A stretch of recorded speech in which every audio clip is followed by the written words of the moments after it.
La prescription, on se retrouve pour mon diagnostic. Six Flags, ouais, black. Ouais, non, non, il dit, mais en fait, lui-même, il a fait l'interview, il a pas Six Flags, en fait, c'est black. Il me dit, mais en fait, frérot, il faut arrêter de survivre, il faut commencer à vivre. Je crois qu'il n'y a pas de véritable réponse à cette question. Je pense que ça, c'est vraiment un cheminement personnel. C'est accepter aussi que tu as des mauvais côtés et que les gens ne vont pas accepter tes mauvais côtés. Mais il faut accepter ça. Salut Percy, Salut, la prescription. bienvenue devant nos caméras. On se retrouve dans le cadre de ton diagnostic. Yes, sir. Peux-tu nous faire une courte présentation de toi? Une courte présentation de moi. Percy, artiste de Bruxelles, multidisciplinaire, producteur, manager, directeur artistique, auteur et interprète. Tu es à la fois rappeur et juriste. Ouais. Comment ces deux facettes de ta vie influencent-elles la vision de ta justice? Waouh. Ah, wow. C'est une très bonne question. En fait, pour moi, chaque réalité nourrit l'autre. Ça veut dire que je pense que le fait d'être un rappeur qui est issu d'un milieu populaire m'a permis d'avoir une vision du droit, on va dire un peu plus concrète, voire un peu plus réaliste que peut-être certains juristes ont du droit qui reste assez théorique quand tu grandis dans une certaine classe sociale et que tu n'es pas confronté à certaines réalités. Et je pense que de l'autre côté, la vision du droit qu'on a, telle qu'on la conçoit, d'un point de vue, on va dire, d'un point de vue, j'ai pas envie de dire minoritaire, mais d'un point de vue d'une communauté issue de la minorité, bah, il change quand tu arrives, en fait, quand tu arrives en cours et que tu arrives devant ces gens, enfin, devant les professeurs et devant la réalité du droit, tu te rends compte, en fait, que tu as une conception erronée du droit comme il est construit et comme il est appliqué. Et donc, en fait, c'est bien parce que, en fait, tu vois un petit peu l'ambivalence entre les deux. Ça veut dire que tu vois la limite de la conception théorique et tu vois la limite de l'application de ce droit par rapport à ta réalité qui vient d'une minorité. Donc, ça veut dire que on va prendre certains principes généraux, on va se dire, bah, en fait, c'est comme ça que ça doit fonctionner, mais toi, tu sais que dans la réalité de terrain, ce principe-là, il est complètement biaisé, c'est pas comme ça que ça fonctionne. Et à l'inverse, tu comprends pourquoi est-ce qu'on réfléchit à ce principe général-là, parce qu'on n'est pas concentré nécessairement que sur ta minorité, mais sur un plan beaucoup plus macro. Donc je trouve que les deux se complètent bien. Maintenant, nous allons parler de ton projet Résilience. Pourquoi avoir appelé ton projet Résilience? As-tu rencontré des épreuves marquantes dans ton parcours musical qui t'ont amené à ce titre? Ouais, l'album Résilience, c'est tout simplement un mot qui résume un peu toute ma vie. Ça veut dire que j'ai jamais rien eu facilement. Ça veut dire que j'ai toujours eu les choses, tout ce que j'ai obtenu dans ma vie, c'est pour ça que j'ai fait le morceau Mérité d'ailleurs, ça a été souvent dans la douleur, mais pas dans la douleur du tortionnaire, mais dans la douleur de l'effort en fait. Parce que je suis quelqu'un qui croit un peu à ce concept qui malheureusement reste très abstrait dans la réalité, mais c'est la méritocratie. Donc je pense quand même que il faut mériter les choses qu'on a. Je pense que il y a un dicton arabe ou une sourate, je sais pas, qui dit comment est-ce que tu peux apprécier le miel si t'as pas goûté le vinaigre. Et je pense que c'est très vrai. Je pense qu'il faut que les épreuves rendent l'acquisition de certaines choses ou de certains statuts plus concrètes et surtout ça responsabilise aussi au niveau de l'accomplissement de soi. Donc c'est pour ça que j'ai appelé ce projet Résilience. Je trouve la cover de ton projet avec ton fils assez originale. D'où t'est venue cette idée? Alors, c'est un mix de plein d'idées. Alors, on va dire que déjà, c'est inspiré aussi quand même de la cover de 50, Hustle Ambition, voire, ouais, c'est Hustle Ambition, Get Rich or Die Trying, où en fait, Ok, tu vois ouais. qu'il a avec son bébé dans les mains. Bon, moi, je suis pas torse nu, je suis pas avec une durag, je suis pas, on voit pas tous mes tatous, etc., Fallait le faire, etc. hein. Ouais, écoute, j'étais pas à la même condition physique que lui quand j'ai fait la cover, donc voilà. Mais c'est une idée qui est partie de là, mais je voulais pas faire une simple. Je voulais que la cover ait du sens au-delà de l'inspiration. Et c'est pour ça en fait que on a fait la cover littéralement dans le quartier où j'ai grandi, donc au quartier nord. Et en fait, les blocs qu'il y a derrière, c'est les blocs dans lesquels j'ai vécu, quoi. Oh, Donc c'est pour ça stylé. qu'on a fait ça à cet endroit-là. Et c'est pour ça que bah, dans le morceau Mérité, ben, je parle de chaussée d'Anvers. Et en fait, on a fait ça là, à chaussée d'Anvers, le shooting. Donc c'était vraiment pour que le projet il ait complètement un sens. C'est là où moi j'ai grandi. J'étais domicilié là-bas quand j'ai appris que mon fils allait naître. Moi, j'avais pensé à la cover de c'est Six Lake, comme ça. 6ix9ine. Non, Six Lake. Ah oui, oui, oui. Oui, Le, je me rappelle. je sais pas si tu vois l'artiste Six Lake, Non. un américain. Il a aussi. Ah oui, Black. Parce que Ah, Black. vous- Ah oui, c'est vrai, c'est Black. Six Flags, ouais, Black. Ouais, non, il disait, en fait, lui-même, il avait fait l'interview, il a dit pas Six Flags, en fait, c'est Black. J'étais en mode Six Flags, ah ouais, Black. Ouais, Black. Ouais, Parce qu'il a une cover aussi avec son. ouais. Elle Et c'est un est- artiste que j'aime beaucoup. Ah, ok, Ouais. c'est ça. Moi, j'ai pensé à lui en voyant ta. Ouais, non, mais c'est pour... Il y a aussi un peu d'inspi de lui, Ouais, tu ok, vois. ok. Mais bon, comme moi, voilà, ma DA visuelle, c'est le lilas. Que c'était quand même un projet qui parle de résilience dans l'endroit où j'ai vécu pas mal d'épreuves. C'était aussi au quartier Chaussée d'Anvers. Donc c'était Ok. hyper important de faire ça là, quoi. Ok. Et pourquoi une DA mauve autour du projet? Bah, en fait, c'était déjà avant Résilience. Ça fait quand même maintenant 2 3 ans que je suis dans le lilas. Et en fait, c'est une DA que j'ai décidé de prendre déjà pour avoir une identité visuelle un peu plus forte. Euh, le lilas, il faut savoir que bon, c'est un dérivé de ton du mauve, hein. Le mauve, c'est un mélange de rouge et de bleu. Savoir que le rouge, c'est la passion et que le bleu, c'est la paisibilité. Et donc, pour avoir du mauve, il faut avoir un mix des deux. Et je trouve que c'est un petit peu ce qui me représente bien. C'est un équilibre entre la passion et la paisibilité et la maîtrise de soi. Mais il faut savoir que le lilas et pas le mauve. Le lilas, c'est aussi la couleur de la créativité. Donc en fait, c'était des significations et des symboles qui me parlaient beaucoup. Il faut savoir aussi que j'aime le mauve depuis que j'ai 15 ans. Ok. Ma chambre à Chaussée d'Anvers, elle était peinte en mauve. Donc, Tu supportes Anderlecht peut-être? c'est ce qu'on m'a souvent demandé. Je peux pas dire ça. Pourquoi? Parce que j'ai grandi à Liège. Donc à la base, Ouais. moi, c'était le standard. Tu vois. Donc, je veux pas créer de quiproquo ici, mais en tant que Bruxellois, je suis obligé de valider Anderlecht. Ok. Mais j'oublie pas mes gens de Sclessin. Ok. Dans Résilience, tu as choisi d'intercaler des interludes de conversation au sein de tes morceaux, Mhm, ce qui apporte une dimension particulière au projet. mhm. Qu'est-ce qui t'a inspiré cette approche et quel rôle ces échanges jouent-ils dans ta musique? Ce qui m'a inspiré, honnêtement, c'est juste, c'est la personne qui fait les interludes, c'est-à-dire mon père. Ok. Donc c'est mon père qui parle en fait dans toutes ces interludes. Et en fait, c'est des conversations random que j'ai avec mon père. Et en fait, faut savoir que mon père est professeur d'université, donc il a une tendance à enseigner de manière perpétuelle en fait. Ça veut dire qu'il enseigne tout le temps. Donc, c'est-à-dire qu'il est tout le temps dans la réflexion, dans la transmission et tout. Et à un moment donné, je me suis dit, mais en fait, il me dit des trucs parfois qui sont tellement importants que je vais l'enregistrer en vrai. Et donc, en fait, les interludes, c'est des bouts de conversation que j'ai enregistrés à l'insu de mon père. Mais je voulais quand même demander la permission parce que mon père est juriste aussi. Donc pour éviter tout quiproquo et toute poursuite judiciaire de mon père, potentiellement, j'ai quand même demandé son accord après lui avoir fait écouter les morceaux. J'ai d'abord fait les morceaux pour pas qu'il me dise non, puis après il a écouté, ok, c'est cool. Mais donc voilà, c'était des discussions en fait que j'ai avec mon père, que j'ai pris des morceaux que je trouvais pertinents parce que c'est des leçons de vie qu'il me donne souvent. Et je me suis dit que ça représentait bien euh, la définition de la résilience que j'ai parce qu'elle vient de lui aussi. Ça veut dire que toutes les épreuves que j'ai dû vivre, dont je parle dans ce projet, à chaque fois, la personne de référence que j'avais quand je devais les affronter, ces épreuves, c'était mon père. Ok. Et on avait ce genre de discussion. Quand j'étais là, ah ouais, purée, j'arrive pas à faire ci, ou je galère dans ça, ou je crois que ceci.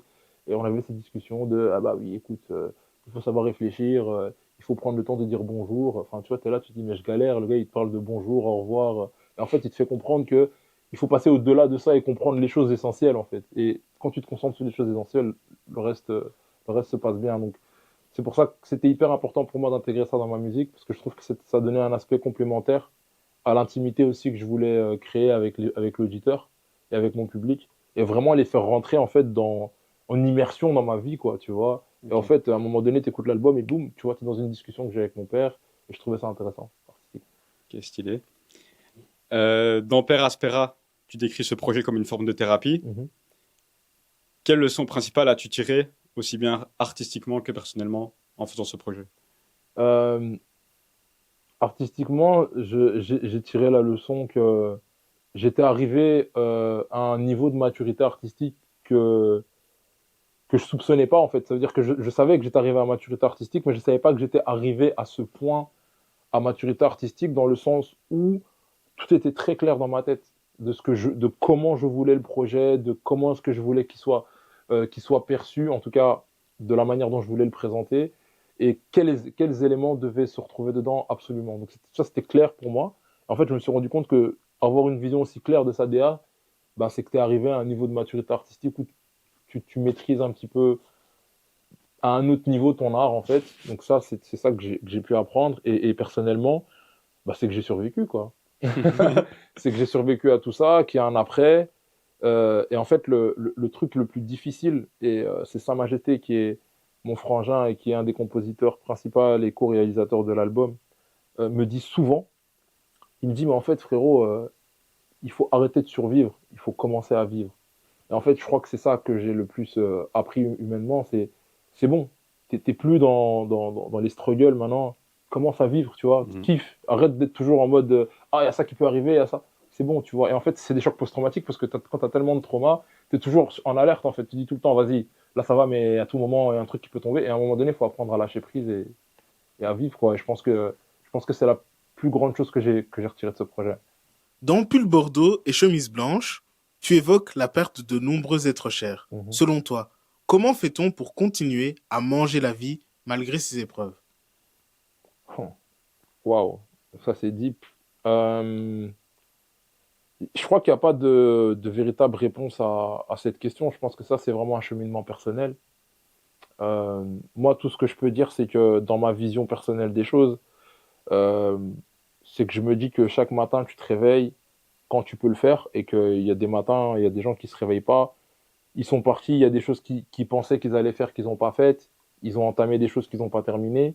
Donc moi, je pars du principe qu'à chaque fois que j'ai l'opportunité de terminer quelque chose que j'ai commencé, ben, je le fais en mémoire de tous ces gens-là. Ça me fait penser à, parce que je parle beaucoup de mon grand-père en fait dans ma musique. Enfin, je m'en suis rendu compte à travers les années que dans plusieurs projets j'ai parlé de mon grand-père parce que le décès de mon grand-père c'est quelque chose qui m'a marqué et j'en parle même dans Plus le Bordeaux chemise blanche. Et en fait, je me suis rendu compte que je retournais souvent à Kinshasa, mais je m'étais promis de jamais retourner, de ne pas aller voir la tombe de mon père, de mon grand-père, pardon, avant d'avoir fini mes études. Et, euh, et en fait, quand j'ai fini mes études, je me suis dit, ok, je vais y aller. J'ai eu un blocage de zinzin pour y aller. Parce qu'en fait, encore une fois, c'est tu dois apprendre à vivre. Ça veut dire que tu n'es plus dans la projection de, ouais, là je suis en galère, mais je vais le faire, je vais le faire, je vais le faire. Et ben maintenant, tu l'as fait, il faut y aller. Et en fait, le fait de plus être dans ce schéma de post-traumatique, en fait, c'est aussi un choc parce que tu dois rentrer dans la réalité normale où tu n'es plus en alerte. Et donc, c'est vrai que c'est quelque chose qui est difficile parce que tu dois affronter en fait le fait que ben, la mort, elle est arrivée il y a 10 ans déjà et qu'il faut avancer en fait. Et donc, je pense que le meilleur moyen pour moi de continuer à vivre, c'est tout simplement d'honorer les personnes qui sont parties par rapport aux promesses que tu leur as faites ou que tu as potentiellement pu les faire ou que tu t'es faites en leur hommage et c'est les honorer tous les jours, quoi. Moi, c'est comme ça que je vois la chose et c'est ce qui m'a donné la force d'accomplir ce projet. C'est ce que j'ai promis à mon grand-père. Je lui ai promis que j'allais être une personne responsable, que j'allais finir mes études, que j'allais faire ci, que j'allais faire ça. Et donc, quand je fais le projet, c'est ma manière à moi de le rendre hommage et de continuer à vivre. Ouais, c'est important, hein. Bah, Leur c'est... départ ne doit pas signifier la fin Non, bah, de comme ta on vie. dit, tu vois, moi, je fais partie des gens qui croient que tu meurs deux fois, tu vois. Mhm, La première fois que tu meurs, c'est quand tu quittes, tu quittes le corps terrestre et que tu arrives dans l'au-delà. Et puis la deuxième fois, c'est quand les gens t'oublient, mhm. en fait. Quand les gens qui sont sur Terre t'oublient, tu vois. Et donc, c'est important pour moi, par exemple, de continuer à parler de mon grand-père, même à mon fils, même si elle l'a pas connu. Mhm, mhm. Tu vois, parce qu'en fait, ils sont connectés, tu vois, spirituellement. Et donc, voilà, moi, par exemple, j'ai pas connu mon grand-père paternel, par exemple, mais je porte son nom complet.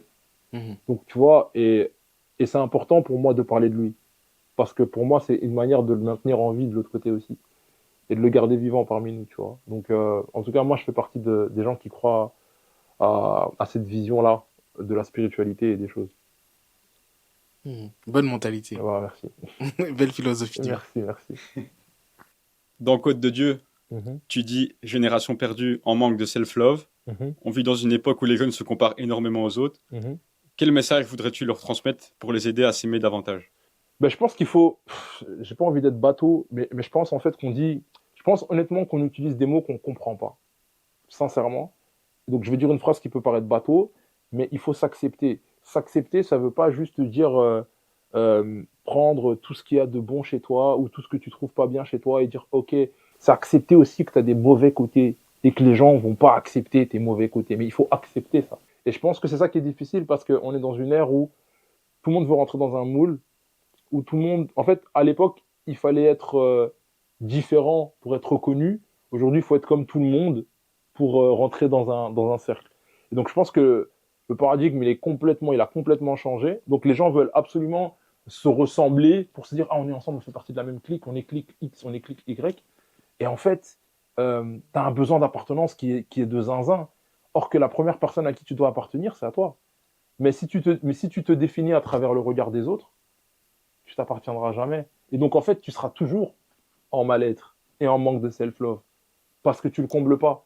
Mais tu le combles pas, pourquoi? Parce que tu fais pas d'introspection. Ça veut dire qu'en vérité, pour répondre à ta question de manière très directe, je pense que les gens doivent accepter leur singularité et trouver dans leur singularité ce qui les rend heureux ou ce qui leur permettra de s'épanouir. Et c'est vrai que c'est un travail qui est pas simple, parce que si tout le monde te dit aujourd'hui, bah voilà, aujourd'hui, rapper, c'est ce qui est bien, c'est ce qui rend heureux, et que toi, tu as un rocker, bah, tu vas te dire, bah, en fait, il faut que je sois un rappeur. Non, mais dans ton rock, trouve ce qui te permet de t'épanouir. Et tu verras que même si la mode, c'est le rap, tu auras des gens qui vont kiffer ton rock, peut-être même qui viendront du rap en vérité, tu vois, parce qu'ils vont plus se connecter à ton authenticité et ta connexion que tu as avec toi-même que peut-être au rap où le trois quarts des gens qui le font ne sont pas du tout connectés avec eux-mêmes. Donc c'est pour ça que je pense que c'est important de s'accepter.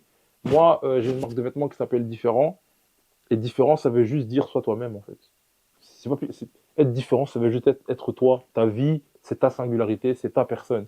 Ça veut pas dire que tu peux pas avoir des similitudes avec d'autres personnes, mais ça veut juste dire que ta vie, ta personne, elle est singulière. Et il faut l'accepter dans tout ce qu'il y a de beau et dans tout ce qu'il y a de moche dedans. Et je pense qu'à partir de là, tu peux t'aimer. Et à partir du moment où tu t'aimes, tu peux commencer à aimer les autres. Très bien parlé. Rien à dire. 10 sur 10. Merci, merci les gars. Faut dire ça à mes profs là, de NIF, là. Ils voulaient pas me mettre des codes comme ça. Allez. Dans DCPX, Mhm, tu dis je ne suis plus le Percy d'il y a 4 ans. mhm, Dans quel sens as-tu évolué depuis 4 ans mhm. et quels sont les changements majeurs?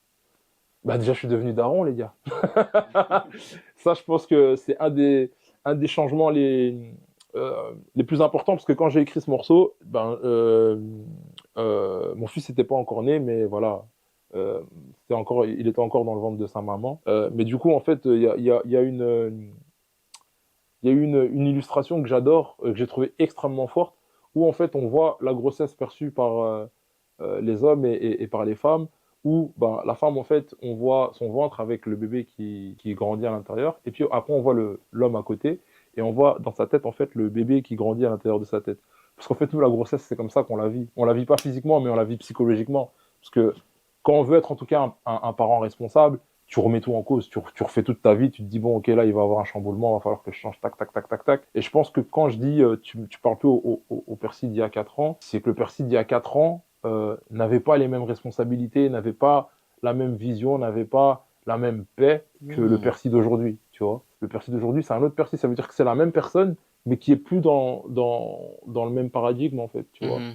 Et en fait, ça, c'est quelque chose, comme on dit chez nous, big up Sa Majesté, parce que c'est sa phrase. Depuis la mise à jour sur GTA, les codes ont changé.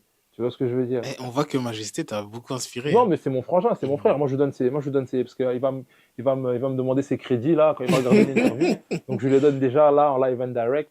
Mais, tu vois, c'est des citations qu'on se dit pour se dire, en fait, que, hé, il y a une citation très, très connue, tu vois, comme on dit, Yesterday price is not today's price. Ça veut dire, en fait, que tu dois faire tes mises à jour, en fait. Même Mhm. avec les gens. Tu sais, tu peux rencontrer quelqu'un, tu te dis, on se connaît depuis 10 ans, mais est-ce que la personne que j'ai rencontrée il y a 10 ans et la personne avec qui je discute aujourd'hui, est-ce qu'on est encore connecté? Mhm. Et des fois, tu vas te rendre compte que pas du tout. Et que tu as juste une amitié qui est vide. Parce que Mhm. c'est basé sur des souvenirs et une vision de l'un et l'autre que vous aviez il y a 10 ans.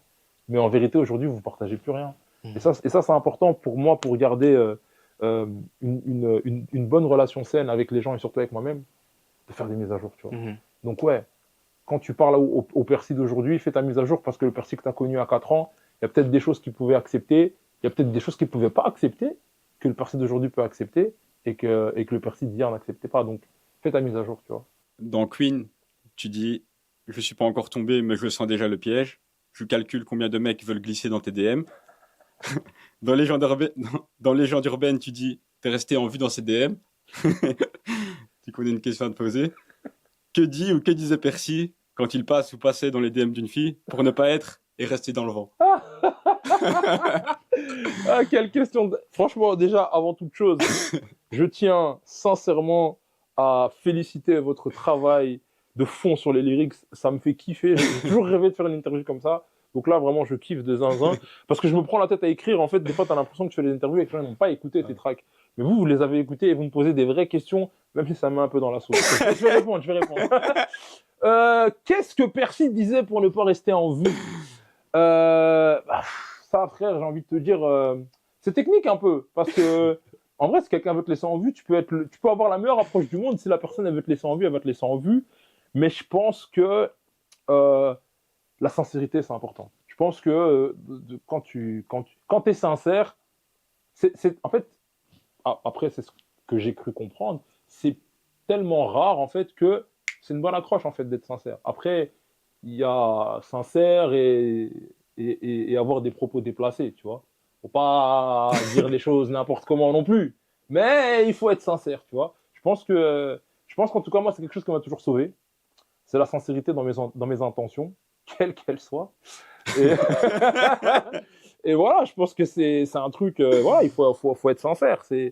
Ouais, je pense que être sincère c'est un bon truc pour pas être, parce que si tu essayes des techniques classiques d'approche et tout ça, machin, là, on peut vite. Parce que voilà, la personne que tu vas DM, peut-être qu'elle en a 10 qui vont lui dire la même chose, mais toi, tu as l'impression que tu es le seul à le dire alors que vous êtes 9 à dire la même chose. Et encore une fois, on revient à ce que je disais juste avant. Ta singularité, poteau. C'est ça la clé. Il y a quelques années, tu as collaboré avec Werason, le roi de la forêt. Yes. Comment cette connexion s'est-elle faite Mhm. et qu'as-tu retenu de cette expérience? Alors, la connexion, elle s'est faite via un oncle à moi, Vieux Massamba. D'ailleurs, s'il voit l'interview, big up à lui parce que c'est un vieux à moi qui m'a beaucoup aidé à Kinshasa. Et c'est lui, en fait, qui a fait le plug avec l'équipe à Werason, avec le président, comme on dit, le roi de la forêt, comme on l'appelle. Donc, en fait, en gros, j'avais fait un concert à Kinshasa. Et en fait, mon oncle, donc, Vieux Mass, il m'avait jamais vu. Enfin, il savait que je faisais de la musique, mais bon, il calculait pas plus que ça. En fait, j'ai fait cette scène-là, le Red One Festival. Là, il y avait même Dadju qui était là et tout. Et il a été choqué de fou. Et il m'a dit, mais c'est une dinguerie, en fait, ce que tu fais. C'est sérieux, en vrai, tu vois. Je dis, bah ouais, vous êtes là, vous me calculez pas, vous me donnez pas l'heure et tout. Puis il m'a dit, bah écoute, moi, je connais Werasan et tout. Vas-y, je vais te plugger avec lui. Je dis, vas-y, encore un clon, là. Il est en train de me raconter des bobards ici. Il est en train de me mener en bateau. Donc, j'y croyais pas. Non, mais il m'a dit, écoute, je passe te prendre à 14h, on va chez lui. Garde la pêche, frérot. À 14h, je suis là, mais... Et il m'a ramené chez lui. Ouais. Donc j'étais en mode. T'as dit bégayé? Ouais, bah, j'ai bégayé de fou malade. Je suis là et je me retrouve devant lui et je me dis, mais attends. Donc là, je suis vraiment devant lui et je bug, tu vois. Je me dis, ah, ça va petit et tout. Je dis, ouais. Il me dit, ah, mais. On m'a dit que tu faisais de la musique et que c'était pas mal et tout. Fais-moi écouter un peu. Je lui ai fait écouter.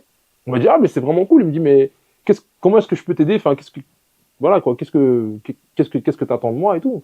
Moi, je lui ai dit, écoute, franchement, censé faire un feat, ce serait lourd. Il m'a dit, vas-y, c'est tout. Et on est parti comme ça et on a fait le son. Et ce que j'en ai retiré, c'est juste ouais, le niveau, quoi. Tu vois, Werason, c'est le haut niveau. En fait, quand tu bosses avec un artiste comme ça, tu comprends. Qu'il y a encore du chemin. Ouais, parce qu'on n'a pas vraiment la même discipline, donc je pense que oui, en termes de renommée, en termes de carrière, bien sûr qu'il y a du chemin. Je pense qu'en termes de processus artistique, c'est juste pas les mêmes.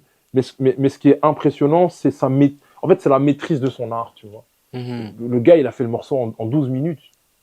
Tu vois. Ah ouais. Moi, je suis là, j'ai réécrit mon couplet 3 fois. Je me suis dit, c'est Werason, je peux pas foirer. J'ai réécrit mes couplets. Je me suis pris la tête. Il y avait la pression. Le vieux, il est arrivé. Il m'a dit, bon, je prends ma douche, j'arrive et on fait ça. Il est parti, il a pris sa douche, il est venu. Bah, bon. Puis, au revoir, merci. Puis, il est parti répéter. Donc là, tu dis, ok. Donc là, le gars, c'est un autre niveau, quoi. Tu vois. C'est un autre niveau.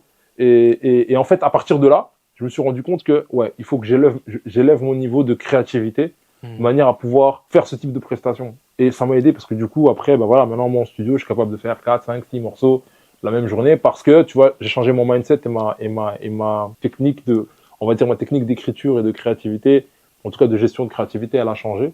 Et je me suis rendu compte que c'est quelque chose que tu travailles, tu vois. Tu travailles ça pour arriver à ce niveau-là, c'est pas genre non, c'est travailler, il maîtrise son art, il a écouté la prod, il sait plus ou moins comment il va l'aborder, il sait comment il va gérer le truc. Donc au niveau de l'exécution, ça va super vite. Mhm. Donc ouais, c'est juste le niveau de maîtrise que j'ai, waouh.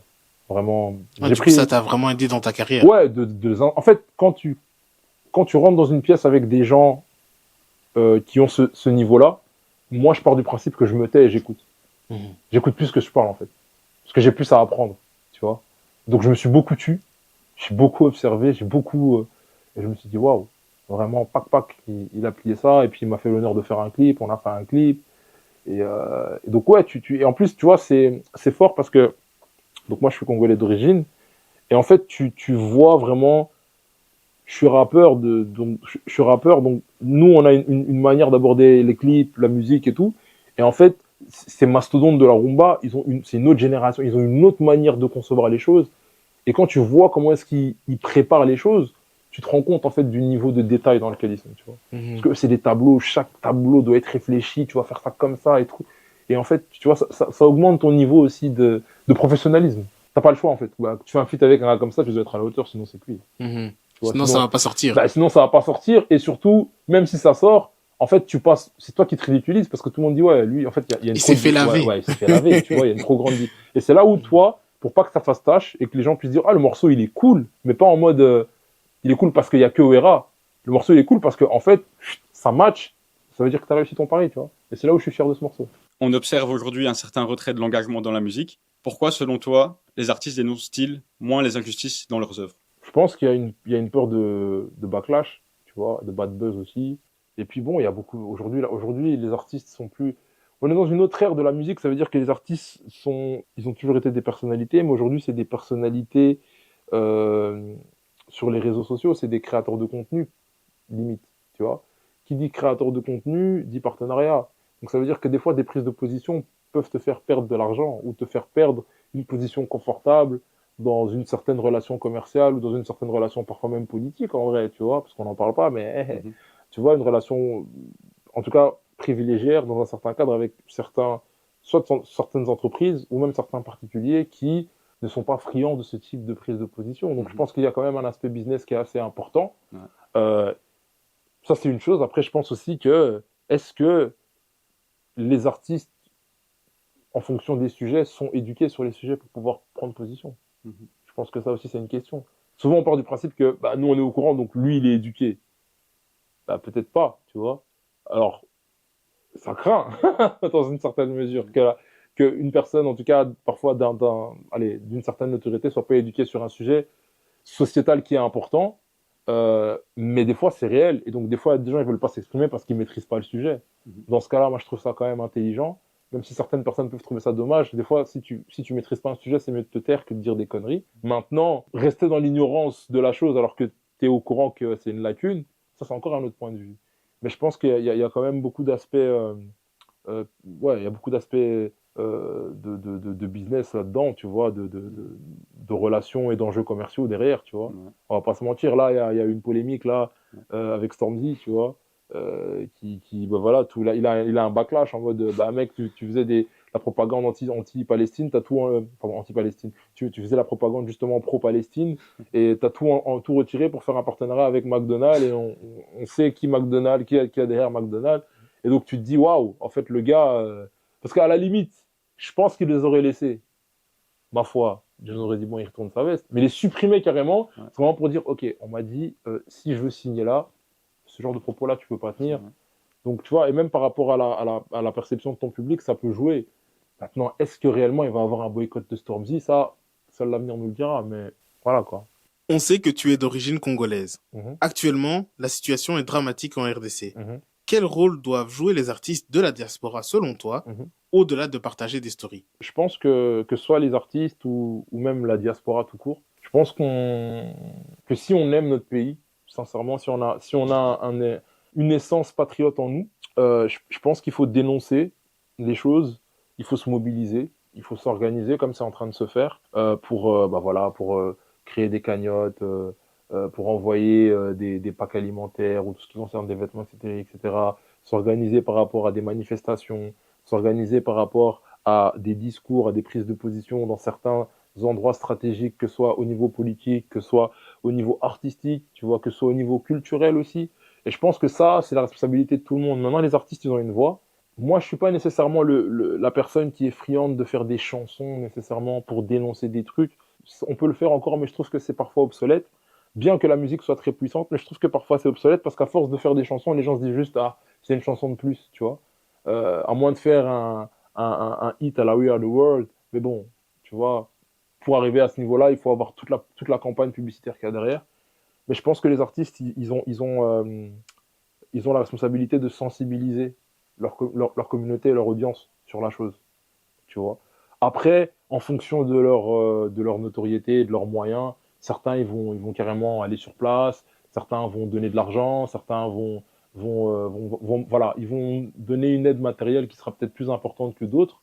Mais je pense que la responsabilité de base, c'est vraiment dénoncer, quoi. Dans Présumé coupable, tu dis la colonisation, c'est bien de la reconnaître. En attendant, il faut payer les comptes. Mhm. Que peut faire un pays comme la Belgique pour payer les comptes vis-à-vis du Congo au vu des récents événements? Ben, déjà, il y a eu un truc qui m'avait quand même pas mal marqué. C'était la restitution de tout ce qui était les objets qui avaient été pris durant la colonisation. Et en fait, c'était pas vraiment une restitution, c'était un prêt à durée indéterminée. Donc, c'est lunaire. Un peu. Donc, déjà, je pense que, oui, je pense que il y a quand même ce devoir je pense, de dédommagement qui doit. Mais ça, c'est un débat qui est très profond, qui est très. On pourrait parler de ça pendant 3 heures ici, mais on n'a pas 3 heures et c'est pas nécessairement l'endroit pour en discuter en profondeur. Mais je pense effectivement qu'il faudrait réfléchir de manière concrète à des actions pour dédommager concrètement et réellement les populations qui ont été colonisées d'une certaine manière. Alors, euh, ce que je veux dire par là, c'est que déjà, ça commencerait déjà par reconnaître historiquement et publiquement aussi ce qui s'est passé, tu vois. Parce que encore aujourd'hui, tu vois, dans les livres d'histoire, on parle pas allez, des déboires de la colonisation, tu vois, les mains coupées, etc., etc., tu vois, la manière dont Léopold II était extrêmement brutal avec les populations locales, on n'en parle pas dans les livres d'histoire. Alors, je veux bien comprendre qu'on se dise que peut-être dans un programme à des enfants de 11 ans, 12 ans, c'est un peu brutal ou trop, allez, on va dire, peut-être que c'est pas le public adapté, mais quitte à raconter l'histoire, la raconter en tout cas au maximum dans son entièreté, ou en tout cas, quitte à ne pas rentrer dans les détails sanglants et sordides, au moins dépeindre aussi un aspect plus réel, plus réaliste et plus contrasté de ce qui s'est réellement passé. Déjà, je pense que au niveau de la mémoire collective et au niveau de tout ce qui concerne l'éducation des jeunes, on va déjà changer de point de vue par rapport à la colonisation et pas se dire en fait que ben, dans le livre d'histoire on n'en a pas parlé, donc ce que vous dites ça n'existe pas. Non. Et ensuite, effectivement, par rapport à la diaspora et surtout aux locaux, bah, de se dire bon voilà, on reconnaît ce qui s'est passé et en dédommagement, on fait ceci à votre égard. Ça peut être quelque chose qui est ponctuel, on n'est pas obligé d'entrer dans un truc qui est cyclique, mais au moins je pense qu'au niveau de la symbolique, ce sera important. Euh, pour la diaspora, pour l'histoire aussi, je pense que ce sera important. L'histoire de l'humanité, parce que ça nous concerne tous en vérité, tu vois. De se dire que, ah bah voilà, il y a eu ça. Quand on voit comment les gens vivaient à 200 ans, nous ici, on n'est pas dans un monde où on se dit, bah écoutez, il y a 200 ans, les gens disaient, bon, c'est mon esclave qui va faire le jardin, moi aujourd'hui je vais dormir. C'est inconcevable pour nous aujourd'hui de réfléchir comme ça. Mais c'est parce qu'il y a eu des symboles et des prises de position fortes qui ont eu lieu dans l'histoire pour que notre génération à nous ne pense même, n'ose même pas réfléchir de cette manière-là. Et je pense que c'est une des meilleures manières de dédommager aussi le Congo, c'est de déchosifier les êtres et les personnes et surtout cette communauté aussi, parce que, comme je tiens souvent à le rappeler, il y a moins de 100 ans, donc en 1958, il y avait l'exposition au OSL, et dans cette exposition au OSL, il y avait des Congolais en cage. Donc moi, mes grands-parents, en tout cas les gens qui avaient l'âge de mes grands-parents, étaient dans ces cages-là. Les gens qui avaient l'âge de ma mère étaient là dans ces cages-là. Et c'était en 1958, c'était à même pas 100 ans.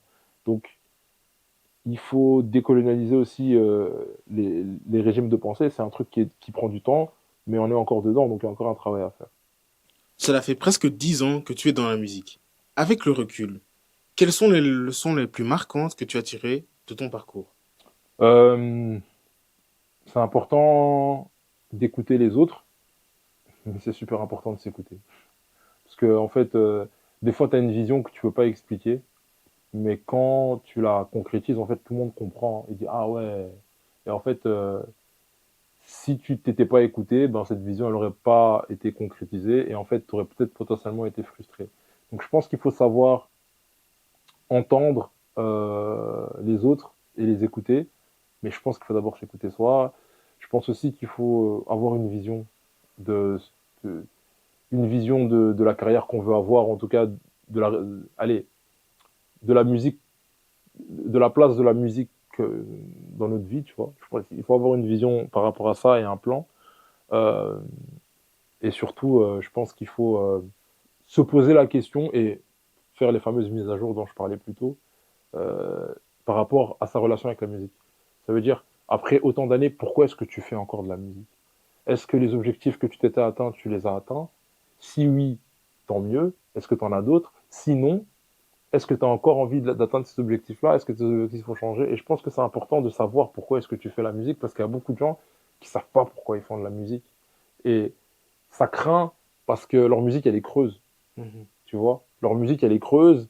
Euh, Même quand ça marche, ils sont pas bien. En fait, il y a un mal-être, il y a un spleen de fou chez des artistes. Donc tu te dis, voilà, l'autre, il est là, il donne sa vie dans son art, il est connecté de fou, il n'arrive pas à en vivre, il n'arrive pas à faire des streams, il n'arrive pas à avoir un buzz. L'autre, il sait pas pourquoi il le fait, il pète de fou malade, mais il est hyper mal parce qu'en fait, il sait pas pourquoi il a fait ça. Et que maintenant, il a peut-être une attention qu'il voulait pas, il n'avait pas réfléchi que, bah, en ayant un buzz comme ça, tout le monde allait attendre qu'il fasse que ce genre de musique. Enfin, tu vois, il y a beaucoup d'aspects quand même que tu prends pas en considération quand tu sais pas pourquoi tu fais quelque chose. Donc je pense que le plus important, c'est vraiment de savoir pourquoi est-ce que tu fais ton art, et ça te permet aussi dans ta vision, parce que c'est trois choses qui sont complémentaires, quand tu assembles les choses, de pouvoir être en phase avec ta musique et ta carrière, parce que c'est le plus important. C'est important que tout soit aligné. Bah, tu maîtrises pas tout, mais en tout cas, c'est important que tout soit clair dans ta tête. Peut-être pas aligné, parce que l'alignement, ça dépend de toi, mais aussi de plein d'éléments extérieurs, et tant mieux si tout est aligné. Mais si tout est clair dans ta tête, dans les moments où les choses sont pas alignées, ben, tu sais garder le cap, et pas te perdre, tu vois. Parce qu'il y a des gens, dès que les choses sont pas comme elles devraient être, étant donné que c'est pas clair dans la tête, ils changent, ils changent, ils changent, et au final, c'est des projets, en fait, tu commences des choses que tu termines jamais. Et ça devient très compliqué, quoi. Qu'est-ce qui est prévu pour 2025? Qu'est-ce qui est prévu pour 2025? Bah là, déjà, on a fait le concert. C'était déjà un truc hyper important. Euh, j'ai encore plus de musique, hein, mais je pense que ça va être organisé, je pense, potentiellement d'une autre manière. Euh, Moi, je suis pas nécessairement l'artiste qui aime sortir des singles tous les mois et tout ça, les algorithmes, les 28 jours, machin. C'est pas trop mon truc pour faire grossir ta fanbase, etc., etc. Je pense que moi, je suis plus un artiste qui aime faire de la musique quand il a quelque chose à partager, tu vois. Je dis bien partager, pas nécessairement dire, parce que c'est vrai que des fois, t'as pas grand chose à dire, mais tu as des émotions à partager. Parfois, tu es content, donc tu vas faire des sons turn-up. Parfois, tu es triste, tu vas partager des sons un peu plus. Donc voilà, ça c'est la première chose. Mais j'ai envie de les partager et d'être plus en contact avec mon public, donc potentiellement plus d'événements où je serai plus en contact avec les gens, parce que voilà, j'ai eu 2 3 ans pour vraiment travailler sur l'album. Et là maintenant, je vais quand même le défendre et j'ai vraiment envie d'être en contact avec les gens, de les voir, de discuter. Je pense que c'est important pour moi aujourd'hui d'être Signer en, des autographes, bah ça. oui, ça c'est voilà, pourquoi pas, bien sûr, ça fait toujours plaisir, mais c'est vraiment plus quand tu es sur scène et quand tu vois les gens à différents événements, tu vois concrètement l'impact de ta musique, tu vois, c'est concret. Ça veut dire c'est pas un chiffre sur Spotify Artist ou sur je sais pas quel distributeur t'as. Non, c'est concret, c'est une histoire. En fait, derrière chaque chiffre ou chaque personne, il y a une histoire. Et là, en fait, tu vois l'histoire complètement en face de toi et tu peux la lire ou l'entendre en fonction de ce que la personne te dit ou pas. Et ça, je trouve ça beau, parce que moi, ça donne du sens à ce que je fais, au final, tu vois. C'est pouvoir toucher les gens, donc voilà. Et pour terminer, qu'est-ce qu'on peut te prescrire pour la suite de ta carrière? Qu'est-ce qu'on peut me prescrire Plus de succès, parce que je pense que à ma petite échelle, moi, j'estime que j'en ai déjà, mais plus de succès parce que, pas plus de succès pour plus d'argent, même si, bien évidemment, plus d'argent dit plus de moyens et dit, bah, je peux faire les choses à plus grande échelle et donc toucher plus de monde, mais c'est plus de succès surtout pour pouvoir mettre plus de gens en connexion. Parce que moi, en fait, la musique, c'est plus comme ça que je la vois, c'est connecter des gens. Et au plus on se connecte, au plus, en fait, on vibre à des fréquences qui sont plus ou moins similaires et au mieux on se porte en fait, tu vois. En vérité, c'est ça la communauté pour moi, c'est on vibre aux mêmes fréquences et en fait on vit mieux ensemble. Et parce que voilà, on est des êtres mortels, à un moment donné, la musique elle s'arrête, mais pour le temps où on est là, franchement, si on peut vibrer plus ou moins pendant une période, hein, ensemble, sur les mêmes longueurs d'onde, c'est kiffant de zinzin. Et moi, c'est comme ça que je perçois la musique. Donc, vibrer avec plus de monde pour kiffer encore plus. Voilà. Bah, parfait. Merci Percy d'être passé devant les caméras de la prescription. Merci à vous pour l'invitation. Et bah voilà, hein, vous me connaissez, Persiflo. Enchanté d'être là. Cœur sur vous, force à vous pour tout ce que vous faites. Et à la prochaine.